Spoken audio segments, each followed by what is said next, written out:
François Bayrou a choisi de miser son avenir politique sur un vote de confiance prévu le 8 septembre. Officiellement, il s'agit de rassurer sur la dette et les déficits. En réalité, c'est un coup de poker qui met les marchés financiers au centre du jeu politique. Et cet argent emprunté par centaines de milliards n'a pas été utilisé comme il aurait fallu que ce soit pour investir, pour doter notre pays des meilleurs équipements, pour construire des universités, des hôpitaux, des laboratoires pour nos chercheurs. Ce pari risqué, soutenu par Emmanuel Macron, révèle une fracture grandissante. Quand le tandem au pouvoir parle de chiffres et de notation des agences, les Français, eux, réclament pouvoir d'achat, retraite digne et services publics qui tiennent debout. Depuis la fin du Covid, le bloc central au pouvoir a imposé des réformes d'austérité. 4 coups de rabot contre l'assurance chômage depuis 2019, une 5e en préparation, et des économies qui grignotent hôpitaux, écoles et communes. Résultat, malgré des cadeaux fiscaux massifs au capital depuis 2018, la croissance stagne, la productivité recule et la dette explose. La stratégie dont le pays a besoin,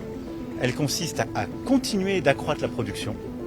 Et donc tout ce qui permet d'aller vers une réforme supplémentaire de l'assurance chômage, de travailler davantage, va dans le bon sens, parce que quand on regarde les choses, c'est ce dont notre pays a besoin, d'avoir plus de monde au travail. En août, le taux français à 10 ans a même dépassé celui de la Grèce, un paradoxe qui illustre la perte de confiance. Face à cela, Emmanuel Macron et François Bayrou tentent de transformer la peur des marchés en arme politique. Leur message, s'il tombe, préviennent-ils, ce sera le chaos financier. Mais qui y croit encore ? Le principal sponsor du 10 septembre, c'est M. Bayrou lui-même. Alors on verra qui est réellement déterminé à renverser le gouvernement et le rendez-vous de l'unité populaire.